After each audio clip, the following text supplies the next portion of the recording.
Okay, today we're changing the hub. Gonna put this new one in. I got a noise vibration coming out of this one here. Although it doesn't seem like it's wore out, but we're gonna find out if it takes care of the vibration or not. And to take this out, gotta pull the two bolts off here and beat the hell out of it all the way around inside here with a punch. It's slowly coming apart. Put some oil in there. You can see the crack through there now. It's starting to appear. Just have to sand it off a little bit there when I get it out and put the other one in. So I'll show you a little more when I'm done. There we go. Just fell out. I built this little jig to set it on. Works really good. Put it in place like that. Pound on it. Okay, there's the old one. And there's the new one. So let's see if it takes care of a very loud humming noise. And it's really bad when I take a corner to the left. All the pressure goes down on the passenger side, and that's when you really hear the vibration or the noise. It's not so much a vibration, it's more of a hum. And if I turn the wheel to the right and get all the pressure on the driver's side wheel, I don't get that hum. So I'm guessing that that's the problem. But we'll find out. There we go. Just started the bolts. Just gave it a tap. A few different places. And it slid right into place. So now all I gotta do is tighten things up. Okay, and this is where it's going back in. Just gonna line up the pin on the back here for the lower control arm. I'll hold it into place. Sometimes it goes in easy, and sometimes you gotta fight. Okay, I'll show you a little more. And then that piece goes in there. So I stick a bar across there. I'll show you in a bit. Okay, the bottom bolt's in place. Holding the lower control arm. Take this bar that I got here, shove it in there, like that, and pull it down, then slide the top. I think I can do this at the same time, in place up there. Now what I'm going to try and do is put that in first. This here looks pretty wore out here, but I'm not going to replace that. Might peel those pieces off of there though.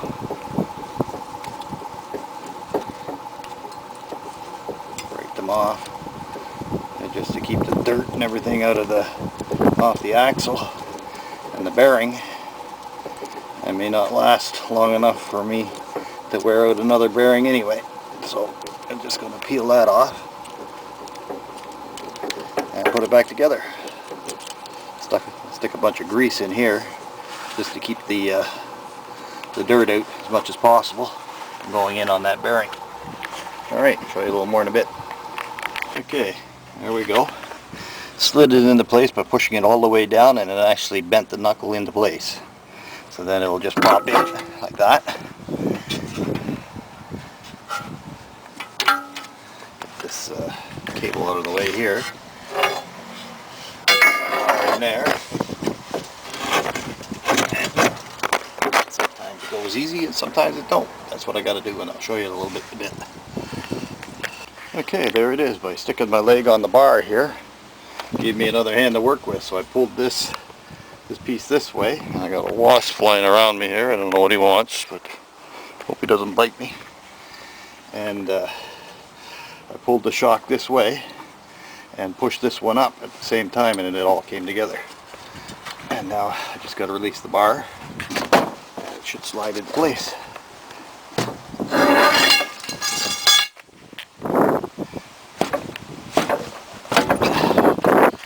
I'll show you what it's like when it's in. Usually it pops right in, but I should throw some oil on it maybe. Okay, I had to pull it apart here again. Make sure your axle's in place.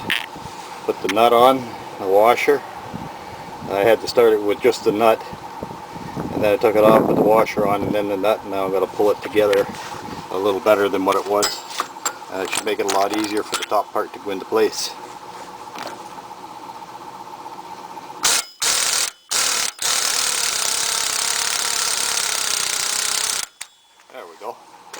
got to go on further than that, but I'm going to get this together now because I got it in place there now, as you can see. Okay. Okay, I got it in place.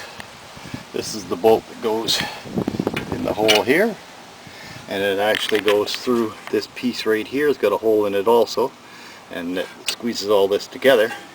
Turns out that this was a little bit loose, and it wore the bolt out right there. So I'm going to dig out my welder and build that all back up again before I put it back in. Okay, I'll show you more in a bit. There. Got her all welded. It's not perfect, but it's got a little more beef in there than what it had. Okay. Take that sucker, we'll pop that right in there. And gonna give it a shot in there and see how it works. There we go, we got it in. Get yourself a strong bar and put a pipe on it and tighten her up. That sucker you want to be tight. Yeah. Okay, next thing, you hook up your sway bar linkage, the nut on, and your tie rod end, the nut on. Now tighten those all up. Don't forget your cotter key down here.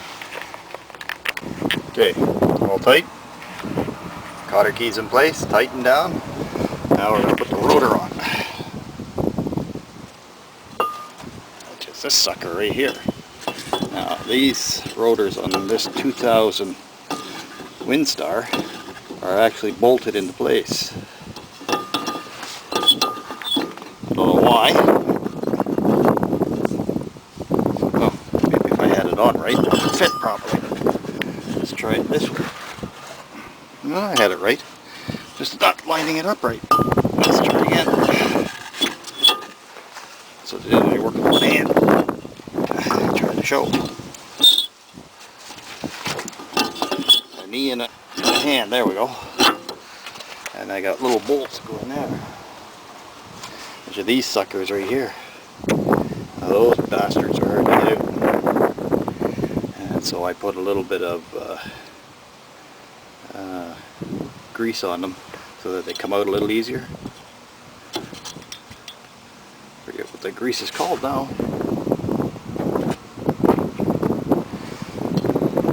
And there's 3 of them. Okay, I'll show you a bit. And this is what we need to tighten that sucker down with. Are these things? I don't think that's the right one. One of these here. Maybe it's that. They're Torx. Torque wrench. Something like that. Let's tighten them down. Put the pneumatic gun on it and give it a bit of a crank. Okay, show you when it's on.